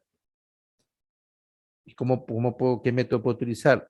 Haciendo screening o tamizando utilizando IMC, diagnosticar utilizando IMC y evaluar complicaciones, intervenir con cambios de estilo de vida conductuales y acá recién, la secundaria, se evalúa el uso de fármacos, no en la primaria. En la prevención secundaria recién se puede evaluar el uso de fármacos. Y en la terciaria ya es tratar con fármacos. Y acá recién aparece el término considerar cirugía bariátrica. O sea, a partir de la secundaria se comienza a pensar en medicamentos. Entonces, tenemos pacientes con sobrepeso, obesidad, IMC mayor o igual a 25, candidatos al tratamiento. ¿Quiénes? Pacientes con enfermedades relacionadas al peso o complicaciones, es decir, que tengan prediabetes, síndrome metabólico, diabetes 2, dislipidemia, hipertensión, enfermedad cardiovascular, hígado graso no alcohólico, síndrome poliquístico, infertilidad femenina, hipogonadismo masculino, apnea obstructiva del sueño, osteoartritis, incontinencia urinaria, reflujo gastroesofágico, depresión, ¿no? Evalúo primero el paciente está sobrepeso, obesidad y qué aspectos pueden tener relacionados, ¿no? Adversos para su salud relacionados al sobrepeso u obesidad. El riesgo de diabetes, síndrome metabólico y prediabetes, los pacientes con sobrepeso, obesidad, ya lo sabemos, que presentan incremento progresivo de peso deben ser tamizados para prediabetes y diabetes y ser evaluados para síndrome metabólico, ¿no? Ya sabemos que la llamada dislipidemia heterogénica o la dislipoproteinemia típica del paciente diabético debut o diabético descompensado, tipo 2 descompensado, es la clásica hipertrigliceridemia, HDL bajo y colesterol LDL que puede estar normal, alto, bajo, pero predominio pequeño y denso. Bueno, pueden ver síndrome metabólico. Ojo, les pasé un artículo que lo escribe un endocrinólogo, amigo mío, es de la FAB, es años atrás, pero es muy didáctico, es bien didáctico, y de ahí sacamos esto. Creo que le he mandado el artículo, a usted sí le he mandado, sí, el delegado me confirma, sí le mandó el artículo, ¿no? El síndrome metabólico, ¿no? Sí, ¿El doctor. delegado está por ahí? Sí, ¿Me doc. escuchan? Ya, sí, ese artículo está en castellano, es muy didáctico, de ahí saco esto. Porque hay varias definiciones de síndrome metabólico, y ahí te va a hablar sobre el consenso que se tomó en ellos, ¿no? Eso es el armonizando el síndrome metabólico, ¿no? Eso ahí lo van a ver. Entonces, si el paciente es diabético, evaluación ante la presencia de sobrepeso o obesidad es importante, ¿no? El sobrepeso, obesidad y aquellos que experimentan incremento progresivo de peso, tamizar para dislipidemia. Buscará la famosa dislipidemia heterogénica o la dislipidemia típica de diabetes descompensada, ¿no? Entonces, volvemos al concepto del L pequeño y denso, porque se en cuenta la hiperemia aterogénica, el LDL, el nivel no importa, sino que está predominio pequeño y denso, eso sí. Este es ese LDL pequeño y denso, que se encuentra en la hiperemia aterogénica, se encuentra en el 50% de los varones con enfermedad cardiovascular aterosclerótica, conocido también como LDL patrón B. Este patrón usualmente está observado en individuos con triglicéridos elevados y HDL bajo, fría dislipidémica, en diabéticos tipo 2, en síndrome de resistencia a insulina, en aneurosión crónica o síndrome de ovario poliquístico. En estas cuatro entidades, en estos cuadros, cuatro tipos de cuadros, se encuentra el LL patrón B, o que es el L pequeño y denso. Niveles incrementados no HDL y de ApoB son también marcadores clínicos para la presencia del LL colesterol pequeño y denso. Aproximadamente 25 de los individuos con LDL colesterol pequeño y denso no presentan hipertrigliceridemia. La medición del ApoB podría identificar a estos individuos. Como ustedes saben, pues siempre para la regla existe, puede ser una excepción, ¿no? En este caso se nos pueden escapar, ¿no? Ya hemos visto esto, ya hemos visto por qué razón el L pequeño y denso es más heterogénico que todos, ya esto hemos visto, ya lo hemos visto, ¿no? Y así por el estilo. Esto, igual, el paciente con hipertenso, debo medir la presión en todos los pacientes con sobrepeso y obesidad, ¿no? Buscar factores cardiovasculares, no olvidarse, ¿no? Todo graso no alcohólico, esto podemos pasarlo, en el síndrome ovario poliquístico también, infertilidad también, sobre todo aquellas mujeres, por ejemplo, que están en estudio para o quieren embarazarse, el ginecólogo no se hace problemas, ¿no? Dice, señora, usted, un factor para que usted se favorezca que la fertilización in vitro salga lo más efectiva posible, tiene que bajar de peso. Hipogonadismo, ¿no? Apnea obstructiva del sueño, es un secreto que mientras uno sube de peso, incluso ronca en las noches, baja de peso, disminuye el ronquido, ¿no? El asma relaciona directamente a la obesidad, osteoartritis, obvio, por cuestiones mecánicas, incontinencia urinaria, ¿no? Reflujo gastroesofágico, evidente, ¿no? Depresión también, etc. Y reforzar el concepto, ojo, de obesidad visceral. No olvidarse que la obesidad aterogénica es una enfermedad cardiometabólica, sí a cáncer, es la obesidad, sobre todo la obesidad visceral. Esto ya hemos visto, esto también hemos visto. Ya, entonces esto queda claro, que la grasa que se relaciona más a la enfermedad cardiovascular es la grasa visceral, no creo que se olvide. Esto también, acantosis también hemos visto, obesidad, cáncer. Relación entre obesidad y cáncer, ¿no? Pruebas provienen de grandes estudios de cohortes. Datos de estudios de observación son difíciles de interpretar y no pueden establecer definitivamente que la obesidad causa cáncer, pero los estudios, como le dije esa vez, son estudios de seguimiento, ¿no? Y a pesar de limitaciones, hay pruebas consistentes de que el exceso de peso de grasa corporal están asociados con mayor riesgo de ¿qué? De cáncer de endometrio, adenocarcinoma del esófago, cáncer gástrico del cardio, cáncer de hígado, cáncer de riñón, mieloma múltiple, meningioma, cáncer de páncreas, cáncer colorectal, cáncer vesículo biliar, cáncer de seno, cáncer de ovario y cáncer de tiroides, ¿no? La obesidad es un factor de riesgo mayor para tener estos tipos de cáncer, ¿no? Y está todo el fundamento con la bibliografía correspondiente, ¿no? Ahí está todo masticadito para que ustedes puedan tener una referencia. ¿Por qué? Doctor, usted ha puesto que esto, pero no, acá está el fundamento. Así que antes de reclamar, acá está, léete esto, que acá dice que por qué en la obesidad es el factor de riesgo mayor para tener cáncer de vesícula biliar, ¿no? En los obesos aumenta el 60% de riesgo de cáncer de vesícula biliar. Es un factor de riesgo mayor. O sea, el seno, ahí está todo, ¿ya? Hay un concepto de efectos endocrinológicos y paracrinos de tejido adiposo sobre el desarrollo de cáncer. Sí ya son discusiones, ¿no? ¿Por qué razón el paciente con obesidad, ¿no? Se relaciona a incremento del cáncer? Ya son teorías que incluso algunas demostradas, ¿no? ¿Por qué? ¿No? Entonces se produce leptina, factor de necrosis tumoral alfa. Este está metido. Ustedes vean donde sea algo malo, está metido el alfa. ¿No? Lo pueden ver. Entonces, es por eso que también la actividad física, al disminuir la obesidad, aumentar la masa muscular, se relaciona a disminución de prevalencia de diabetes, de hipertensión, de cáncer. Bueno, algo sobre el tratamiento farmacológico, pasado, presente y futuro. Bueno, airbag para refrigeradoras, para que cada vez quieran sacar algo, ¡pum!, evite. Entonces ya sabemos de que el tratamiento farmacológico se recomienda como prevención secundaria para adelante, no en la primaria. Ya.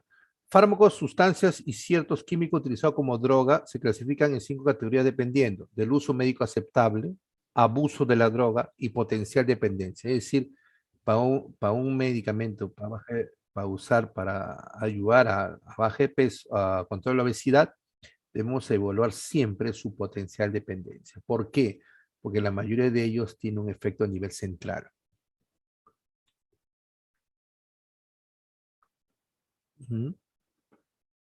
No, eso se clasifica en 5 tipos. El grado es el grado 1 es tipo 1, se puede decir, o Schedule 1 se le clasifica, no aceptadas para uso médico y con elevado potencial de abuso. Ejemplo, heroína, marihuana. Es decir, no se pueden utilizar. Schedule 2, elevado potencial de abuso. Utilidad potencial en dependencias psicológicas y físicas severas, considerados peligrosos. Combinación de productos con menos de 15 miligramos de hidrocodona por unidad de dosis, cocaína, metadona, oxicodona, fentanilo, anfetamina. Schedule 2. No se recomienda. Schedule 3. Moderado a bajo potencial para dependencia psicológica y física. Abuso potencial menos que en la categoría 1 y 2, pero mayor que en la 4. Ejemplo, productos con menos de 90 miligramos de codeína por unidad de dosis. Tylenol con codeína. Tylenol es el paracetamol. Ketamina, esteroides anabólicos, testosterona, fendimetracina, benzfetamina. Schedule 4. Bajo potencial de abuso y bajo riesgo de dependencia. Alprazolam, diazepam, tramadol, fentermina y dietilipredpión. Y Schedule 5, más bajo potencial de abuso de la categoría 4 y consiste en preparaciones que contengan cantidades limitadas de ciertos narcóticos. Generalmente se usan como antidiarreicos, antitussígenos y analgésicos. Ejemplo, preparaciones para la tos con menos de 200 miligramos de codeína o por 100 mililitros. Es una manera de determinar la peligrosidad de algunos medicamentos de producir dependencia. Schedule 1, Schedule 2, 3, 4 y 5. En el pasado. ¿Qué había en el pasado? La clase original se basó en la feniletilamina, espina dorsal, estructura química de la noradrenalina y la dopamina.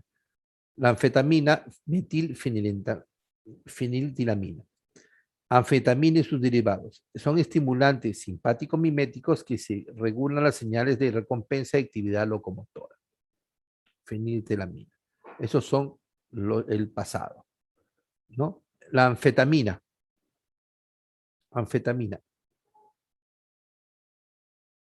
Dopamina y noradrenalina, inhibidor competitivo de sus proteínas transportadoras recaptadoras, induce su liberación de los gránulos de almacén. La serotonina, baja afinidad para las proteínas transportadoras de recaptación. Y adicción potencial, incremento de la estimulación dopaminérgica, está ligado al circuito de recompensa. Hay una adicción potencial. Por eso anfetaminas, ya saben, cuando incluye la anfetamina puede producir, ¿no?, una adicción potencial. Fármacos, ¿no?, que actúan a nivel central. Múltiples vías neurales documentándose dosis y efectos colaterales.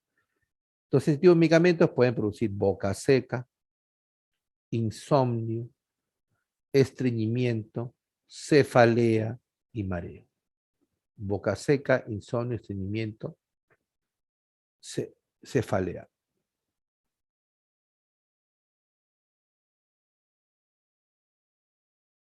Contraindicaciones: hipertiroidismo, enfermedad vascular aterosclerótica avanzada, hipertenso, enfermedad cardiovascular, estado de vegetación, historia de abuso de drogas, glaucoma, gestación obvio, lactancia obvio, ingesta de IMAO dentro de los 14 días previos, sensibilidad a aminas simpáticas.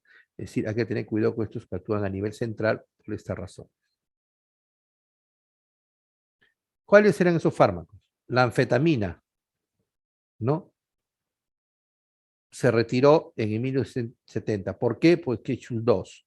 Volvemos a Schedule 2. ¿Por qué se eliminó? Por esto, ¿no? Elevado potencial de abuso. Por eso se retiró. Aminorex se retiró por hipertensión pulmonar en el 1968. Fenfluramina se retiró por valvulopatía cardíaca en 1927. Y ojo, acá está su mecanismo de acción. Por eso hablamos de la serotonina, noradrenalina, adrenalina, porque todo estos actúan debiendo a ese nivel. Pero la razón de retiro y fecha. Fenilpropalamina, por enfermedad hemorrágica cerebral, se retiró del mercado en el año 2000. Ojo, son las razones por las cuales se retiró. Cafeína y efedra, eventos adversos cardíacos y psiquiátricos, 2004. Ojo, algunos en los gimnasios te venden alegremente estas sustancias. Ten en cuenta que esto puede producir. Rimonabant, ese es por depresión y suicidio en el 2007. Sibutramina, es uno que recientemente, entre comillas, se retiró por infarto miocardio agudo, enfermedad cerebrovascular y muerte en el 2010. ¿No? En el presente. Es decir, los anteriores fueron retirados del mercado. En el presente. Pero a pesar de eso, algunos lo encuentran usted por venta, como dice, en mercado negro. Presente. Fármacos que actúan a nivel central en el presente. Aprobados antes de 1985, indicados para uso de corto plazo, en semanas. 4 fármacos han sido aprobados para tratamiento de obesidad a largo plazo. Lorcacerina, naltrexone, bupropion, fentermina, topiramato, liraglutida. Muchos de ellos los tenemos en nuestro medio. Lorcacerina, naltrexone, bupropion, fentermina y topiramato, liraglutida. Ojo, la intención de esto que estoy haciendo es un resumen, un esquema para que tenga un esquema mental. Escucho un medicamento, ya, no, ese es el reto de mercado. No, eso sí existe y han sido probados. ¿No? Entonces, efecto Doctor, adverso común de la fentermina, estimulación. Sí, dígame. el, Le escucho. el liraglutida era uno de los inhibidores era uno de los GLP-1, ¿verdad? Que también se usaba para lo que Sí, es... pero la FDA lo ha aprobado, por ejemplo, para uso en diabéticos, la dosis va de 0.6 miligramos hasta 1.8 miligramos vía subcutánea por día. El tratamiento baja de peso no hay en nuestro medio todavía esa dosis, pero en Estados Unidos se vende de 3 gramos. Es mayor dosis. Pero aún así, en nuestro medio, con 1.8 miligramos, o sea, con 3 miligramos para baja de peso en Estados Unidos. Pero en nuestro medio, que ya está 1.8 miligramos, que es la dosis para el tratamiento de diabetes, se encuentra un efecto de anorexígeno, ¿no? Importante. Sí, es el mismo, liraglutida. Ya, doctor, ¿Ya? gracias. O sea, estos son los aprobados. Efecto adverso común, acá, náusea, cefalea, están los efectos tal vez está bien resumido y atribuido, pero efectos adverso común son estos. ¿Correcto? Mecanismo de acción, está clarísimo ahí. ¿No? Y acá va a hablar de cada uno, se los dejo para que lo... Esto es un resumen, ¿no? Un resumen de medicamentos, ¿no? Ahora, acá le he puesto a ver, de la fentermina, vamos a ver, de la fentermina, que un estudio, un resumen, acá le dejo para que tengan. ¿Ya? ¿Ya? Entonces, eso hay en la actualidad, ¿ya? Todo esto. Muchos de ellos ya hay en nuestro medio, pero pero ojo, el uso ya está establecido, cuánto tiempo, lo que se debe dar con receta especial, etc. Es decir, la medicina cambió en ese aspecto. Antes no había tanto control, sobre todo por los efectos que pueden producir, ¿no? Ya. Ahora, en el futuro, ¿qué tenemos? ¿No? Este es un fármaco que está en fase 3, actualmente está en fase 4, que la tesofensina todavía no está aprobado.